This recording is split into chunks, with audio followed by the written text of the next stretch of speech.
저는 한나, 독일 뮌헨 음대 오케스트라 팀에서 지휘를 맡고 있는 학생입니다. 저희 오케스트라 팀의 새로운 지휘자 교수가 부임했을 때 우리는 모두 큰 기대를 품고 있었습니다. 뮌헨 음대가 직접 초빙 교수로 모셔온 일본인 다나카 교수였죠. 클래식의 본고장인 유럽, 그 중에서도 독일의 명문 음대에 초빙될 정도라면 분명 대단한 실력과 깊이 있는 지식을 갖춘 인물일 것이라 믿어 의심치 않았습니다. 우리는 그에게서 새로운 영감과 기술을 전수받아 한 단계 더 성장할 수 있으리라는 희망에 부풀어 있었습니다. 하지만 그 기대는 얼마 지나지 않아 실망으로 그리고 이내 깊은 분노로 바뀌었습니다. 다나카 교수의 부임은 우리 오케스트라 팀을 예상치 못한 혼란의 소용돌이 속으로 밀어넣는 시작에 불과했습니다. 대학 측이 심혈을 기울여 초빙한 교수라는 사실 때문에 우리는 모두 세계적인 수준의 지도를 받게 될 것이라 굳게 믿었습니다. 그러나 막상 시작된 그의 강의는 실망스럽기 짝이 없었습니다. 지휘는 평범했고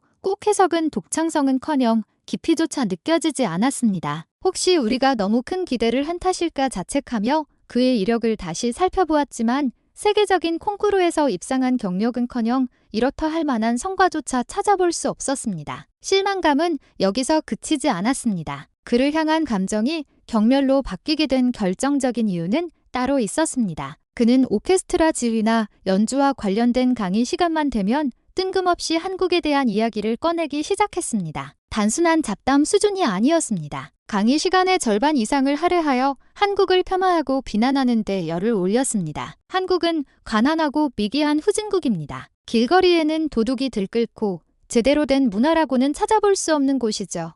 다나카 교수는 입버릇처럼 말했습니다. 그는 마치 그것이 절대적인 진리인 영, 확신에 찬 목소리로 반복해서 이야기했습니다. 심지어 그는 한국의 실상이라며 출처불명의 흑백 사진들을 보여주기도 했습니다. 사진 속에는 허름한 판잣집들이 즐비했고 지저분한 거리에서 아이들이 맨발로 뛰어놀고 있었습니다. 그는 그 사진들이 바로 21세기 한국의 현실이라고 주장했습니다. 그의 악의적인 행태는 여기서 멈추지 않았습니다. 한국에 대한 개인적인 증오심 때문이었는지 원래 계획되어 있던 서울예술의 전당에서 열리는 국제음악 콩쿠르 참가 일정을 일방적으로 취소해버렸습니다. 여러분처럼 재능 있는 학생들이 그런 위험한 나라에 가는 것을 제 양심이 허락하지 않습니다. 강도를 당하거나 납치될 수도 있어요. 여러분의 안전을 위한 결정이니 이해해 주십시오. 그의 말은 터무니없었지만 학생 신분인 우리는 아무 말도 할 수 없었습니다. 팀원들 중 일부는 교수의 말을 맹신하며 한국에 대한 부정적인 이미지를 갖기 시작했고 오케스트라의 분위기는 점점 더 무겁게 가라앉았습니다. 다나카 교수가 부임한 지 몇 달이 지났을 무렵 저는 더 이상 그의 만행을 참을 수 없었습니다. 뮌헨 음대 측에 정식으로 그의 부적절한 언행과 일방적인 대회 취소 문제를 제기했습니다. 하지만 대학 측의 반응은 미온적이었습니다. 다나카 교수는 6개월 계약으로 와 있습니다. 지금 당장 그의 태도를 바꾸기는 어려우니 남은 몇 달만 참고 견뎌주면 안 되겠습니까? 라는 대답만 기계처럼 반복할 뿐이었습니다. 대학 측에도 나름의 사정이 있겠지만 저의 분노는 사그라들지 않았습니다. 이대로 그의 거짓말과 오만에 굴복할 수는 없었습니다. 그에게 통쾌하게 반격할 방법을 찾아야만 했습니다. 고민 끝에 저는 한 가지 계획을 세웠습니다. 다나카 교수가 그토록 경멸하고 두려워했던 한국, 그가 멋대로 취소해버린 서울국제대회에 몰래 참가하는 것이었습니다. 저는 오케스트라 멤버들을 한 명씩 설득하기 시작했습니다. 처음에는 다들 망설였지만 저의 진심 어린 호소와 다나카 교수의 오만함의 염증을 느끼고 있던 멤버들이 하나둘씩 동참하기 시작했습니다. 사실 저 자신은 한국에 대해 특별한 감정이 없었습니다. 단지 다나카 교수의 거짓말이 얼마나 터무니없는지를 증명하고 싶었을 뿐입니다. 게다가 그가 가난한 후진국이라고 주장하는 것과는 달리 서울국제대회의 우승 상금은 유럽의 웬만한 대회보다 훨씬 높았습니다. 도대체 한국은 어떤 나라인가? 그 궁금증은 저뿐만이 아니었던 모양입니다. 결국 대부분의 멤버들이 저의 의견에 동의했고 우리는 비밀리에 한국 원정을 준비하기 시작했습니다. 저는 다나카 교수가 취소했던 서울예술의 전당 국제대회 사무국에 다시 연락해 참가 신청을 마쳤습니다. 그렇게 우리는 그의 눈을 피해 머나먼 나라 한국으로 떠나게 되었습니다. 다나카 교수의 거짓말이 산산조각 나는 진실의 여정이 시작된 것입니다. 약 13시간의 긴 비행 끝에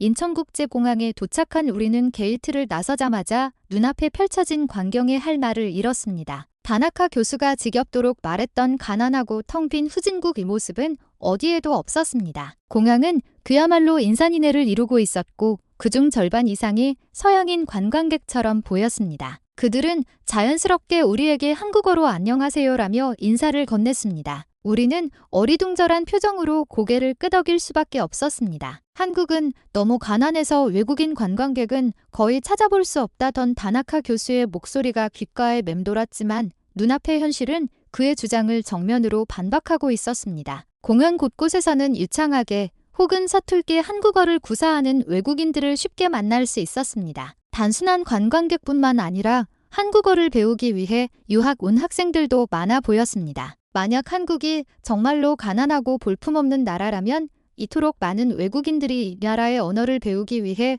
시간과 돈을 투자할 리가 없었습니다. 거대한 미디어월에서는 전 세계를 휩쓴 K-pop 아이돌의 화려한 영상이 쉴 새 없이 흘러나왔고 귀여운 안내 로봇이 공항 곳곳을 돌아다니며 승객들의 질문에 답하고 있었습니다. 그 모든 것이 우리가 살고 있는 독일 뮌헨의 공항보다 훨씬 더 현대적이고 미래적으로 느껴졌습니다. 목적지까지 가는 길을 몰라 잠시 헤매고 있을 때 한 외국인 유학생이 다가와 유창한 한국어와 영어로 친절하게 길을 알려주었습니다. 우리는 그의 도움을 받아 첫 번째 목적지인 서울의 버스 터미널로 향했습니다. 공항을 벗어나 서울 도심으로 향하는 길은 또 다른 충격의 연속이었습니다. 다나카 교수는 강의 때마다 서울의 거리에는 홈리스들이 넘쳐나고 쓰레기로 가득 차 악취가 진동한다는 사진을 보여주며 우리를 세뇌시켰습니다. 하지만 우리가 본 서울의 거리는 그가 보여준 사진과는 180도 달랐습니다. 홈리스는 단 한 명도 찾아볼 수 없었고 거리는 마치 어제 대청소를 마친 것처럼 깨끗했습니다. 오히려 도로를 달리는 자동차의 절반 이상이 소음 하나 없는 전기차였고 도로변에는 잘 가꾸어진 녹지와 공원이 곳곳에 자리하고 있었습니다. 자연과 도시, 첨단 기술이 완벽하게 조화를 이루는 모습은 결코 후진적이 아니라 오히려 초현대적이라는 표현이 어울렸습니다. 우리가 자란 독일보다 훨씬 더 체계적이고 쾌적하게 정비된 교통 인프라를 보며 우리는 다나카 교수의 말이 모두 악의적인 거짓말이었음을 깨달았습니다. 인구 1000만이 넘는 대도시임에도 불구하고 서울은 혼잡하거나 무질서한 느낌이 전혀 없었습니다. 우리는 그가 왜 그런 거짓말을 했는지 어렴풋이 짐작할 수 있었습니다. 그는 아마도 한국의 눈부신 발전에 대한 질투와 열등감 때문에 진실을 외면하고 있지도 않은 사실을 꾸며내어 우리에게 주입하려 했던 것이 분명했습니다. 잠시 후 우리는 예술의 전당으로 가는 버스를 타기 위해 버스 정류장에 도착했습니다. 그리고 바로 그곳에서 저는 태어나서 처음 겪는 수준의 문화 충격을 경험하게 되었습니다. 정류장에 있던 거의 모든 한국인들이 버스 요금을 스마트폰이나 손목에 찬 스마트워치로 지불하고 있었던 것입니다. 버스에 탈 때와 내릴 때 단말기에 가볍게 갖다 대기만 하면 삑 소리와 함께 결제가 완료되는 모습은 마법처럼 보였습니다. 독일 뮌헨에서 버스를 타려면 차내에 있는 발권기에서 현금으로 승차권을 구입해야 합니다. 발권기는 동전만 사용 가능하기 때문에 버스를 탈 때마다 미리 동전을 준비해야 하는 번거로움이 있습니다. 지갑을 꺼내고 동전을 세고 표를 뽑는 그 귀찮은 과정을 한국에서는 전혀 겪을 필요가 없었던 것입니다. 저는 처음에 많은 사람들이 무임승차를 하고 있는 것은 아닌지 의심했습니다. 단말기에 기기를 스치기만 하면 결제가 끝난다는 사실을 도저히 믿을 수 없었기 때문입니다. 몇 번을 봐도 이해가 되지 않아 결국 저는 옆에 있던 한 학생에게 어떻게 요금을 내는 것인지 물어봐야 했습니다. 이런 일상의 사소한 부분까지 완벽하게 디지털화가 이루어진 모습에 저는 경악을 금치 못했습니다. 저뿐만 아니라 다른 오케스트라 멤버들도 마찬가지였습니다. 모두 놀라움과 감탄의 목소리를 터뜨렸습니다. 한국에서는 현금을 들고 다닐 필요가 없겠는데 라고 말하는 멤버도 있었습니다. 우리는 한국의 최첨단 기술에 감동하는 동시에 다나카 교수가 왜 그토록 한국을 후진국이라 폄하했는지 그 이유를 완전히 깨달았습니다. 그는 아마 한국과 일본의 기술 격차를 피부로 느끼며 참을 수 없는 열등감에 시달렸을 것입니다. 한국에서의 놀라움은 여기서 그치지 않았습니다. 우리가 타게 된 버스는 소음 하나 없는 최신형 전기버스였습니다. 독일에서는 버스를 탈 때 수동으로 버튼을 누르거나 레버를 당겨 문을 열어야 하지만 한국의 버스는 모두 자동문이었습니다. 심지어 노약자나 장애인을 위해 승차구 단차를 낮춘 저상버스도 흔하게 볼 수 있었습니다. 버스 안에서는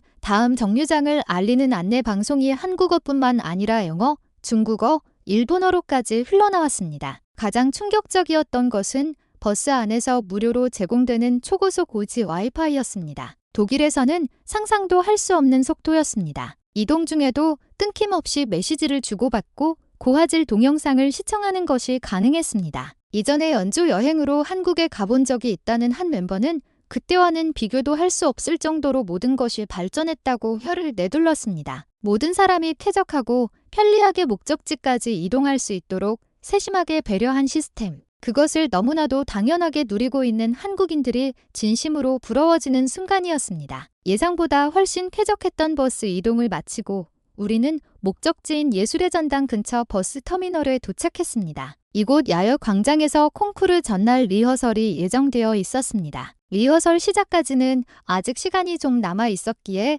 우리는 주변을 둘러보기로 했습니다. 한국의 버스 터미널은 단순히 버스의 종착점이 아니었습니다. 백화점과 식당과는 물론 심지어 입욕시설까지 갖춘 사우나가 결합된 거대한 복합문화 공간이었습니다. 모든 시설이 도보로 이동 가능한 거리에 있어 매우 편리한 구조에 다시 한번 감탄했습니다. 우리는 리허설 전에 사우나에서 땀을 흘리기로 결정했습니다. 하지만 바로 그때 문제가 발생했습니다. 터미널에 도착했다는 사실을 콩쿠르 관계자에게 알리기 위해 스마트폰을 꺼냈는데 배터리 잔량이 5%도 채 남아있지 않았습니다. 낯선 곳에서 지도와 교통정보를 검색하고 신기한 풍경을 사진으로 찍는 동안 저도 모르게 배터리가 모두 소모된 것이었습니다. 당황한 제가 서둘러 전화를 걸려는 순간 화면은 힘없이 꺼져버렸습니다. 콩쿠르 관계자의 연락처를 아는 사람은 저뿐이라 다른 멤버에게 대신 연락을 부탁할 수도 없는 상황이었습니다. 물론 충전기는 가지고 있었지만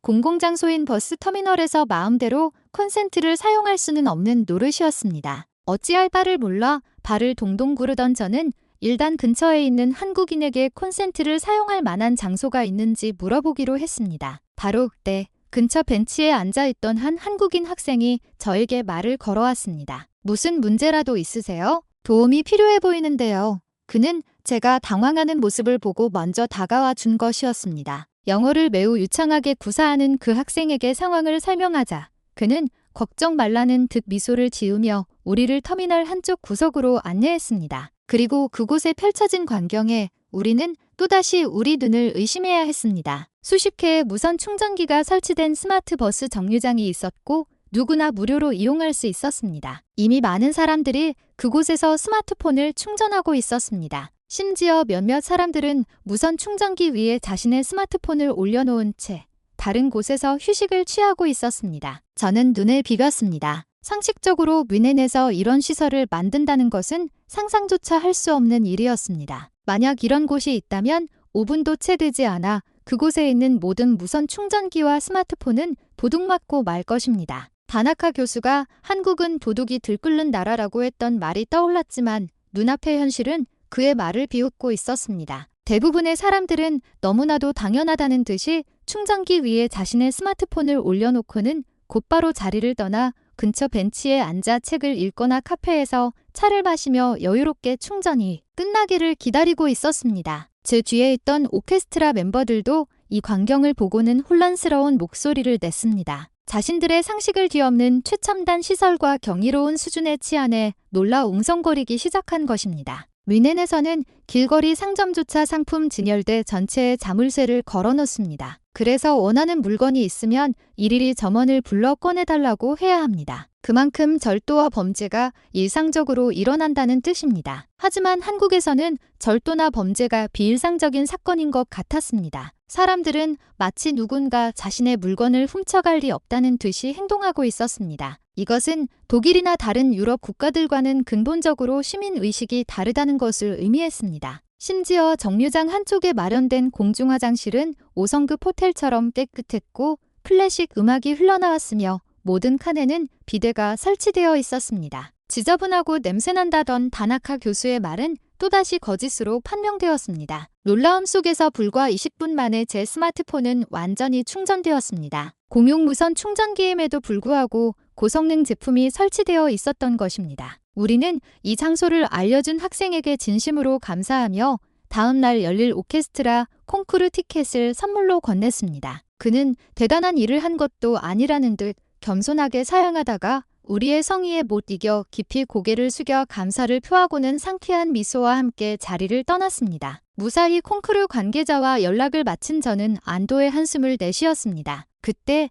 뒤에서 저를 부르는 소리가 들렸습니다. 오케스트라 멤버 중 한 명이 터미널 밖에서 신기한 광경을 발견했다는 것이었습니다. 저와 다른 멤버들은 이번에는 또 어떤 놀라운 일이 벌어질까 하는 생각에 서둘러 밖으로 나가보았습니다. 그곳에는 우리가 상상조차 하지 못했던 광경이 펼쳐져 있었습니다. 버스 정류장에서 유모차를 빈 여성과 휠체어를 탄 사람들이 버스를 기다리고 있었던 것입니다. 독일에서는 유모차나 휠체어를 이용하는 사람들은 대부분 개인적으로 돈을 대고 대형 택시를 부르는 것이 일반적입니다. 많은 사람과 함께 공공교통수단을 이용하는 경우는 거의 없습니다. 다른 유럽 국가들도 마찬가지일 것입니다. 아무리 복지 정책이 잘 되어 있는 나라라도 이런 광경을 보는 것은 쉽지 않습니다. 그래서 이 풍경은 신선하면서도 충격적이었습니다. 동시에 버스를 기다리는 유모차와 휠체어 이용자들을 보며 안타까운 마음이 들었습니다. 독일에서도 마찬가지지만 이런 분들을 대중교통을 이용하려면 다른 승객들이 모두 탑승한 후에 공간이 생기기를 기다려야 하기 때문입니다. 아마 몇 시간이고 기다려야 할지도 모른다고 생각하니 마음이 아팠습니다. 하지만 거대한 저상 버스가 도착한 순간 저는 모든 것을 이해하게 되었습니다. 놀랍게도 버스 기사님은 버스에서 내려 정류장에서 기다리던 유모차와 휠체어 이용객들의 승차를 한 명 한 명 돕기 시작했습니다. 버스 차체를 낮추고 경사로를 설치하고 안전하게 자리 잡는 것까지 확인한 후에요. 운전석으로 돌아갔습니다. 독일에서는 결코 있을 수 없는 광경이었습니다. 버스 기사는 승객을 목적지까지 운전해서 데려다주는 것이 일이지 이런 일까지 돕는다고 해서 월급이 더 나오는 것은 아니기 때문입니다. 자신의 업무 외의 일을 일부러 하는 사람은 거의 없습니다. 그래서 이 한국인 버스 기사님이 단순히 업무로서 돕는 것이 아니라는 것을 알 수 있었습니다. 그는 자신의 일에 대한 책임감과 자부심,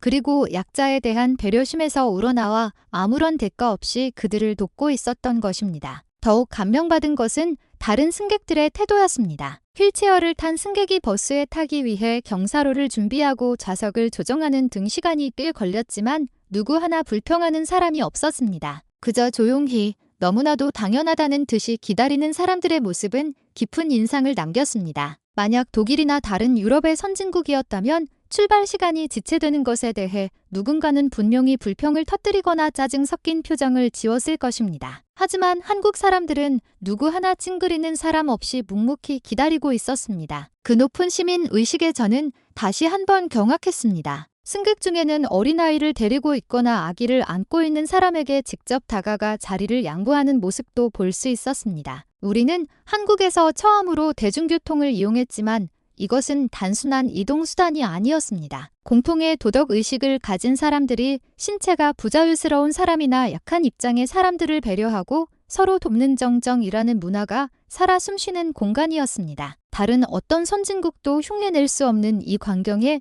분명 그 일본인 교수는 질투를 느꼈을 것입니다. 그래서 우리에게 몇 번이고 한국이 후진국이라고 세뇌시키고 거짓된 영상과 사진을 보여주며 인식을 조작하려 했던 것입니다. 이토록 높은 도덕의식을 사회 구성원 전체가 공유할 수 있다는 것은 정말 놀라운 일이며 결코 짧은 시간에 이룰 수 있는 것이 아닙니다. 이렇게 우리 오케스트라 멤버들은 한국의 버스 터미널에서 수많은 기적을 목격했습니다. 더 여러 곳을 탐색해보고 싶은 마음도 있었지만 야외 리허설 시작 시간이 다가왔기 때문에 우리는 악기를 챙겨 지하상가 입구 근처에 있는 광장으로 향했습니다. 이날은 리허설이었음에도 불구하고 광장에는 이미 의자가 설치되어 있었고 많은 사람들이 자리에 앉아 우리의 공연을 기대하며 기다리고 있었습니다. 저는 악보와 지휘봉을 확인하고 다른 멤버들과 함께 무대에 올랐습니다. 하지만 리허설이 시작되기 직전 저는 어떤 위화감을 느끼고 시작을 5분 정도 늦추기로 했습니다. 주위를 둘러본 저는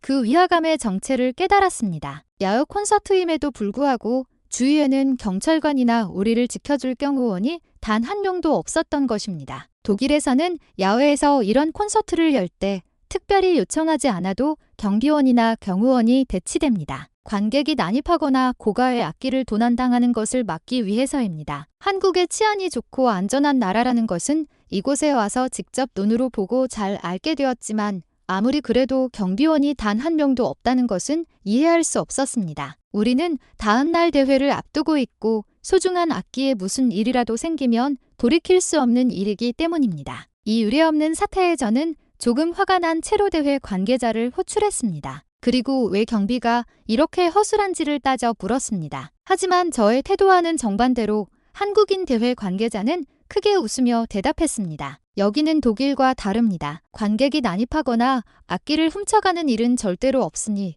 저를 믿고 리허설을 시작해주세요.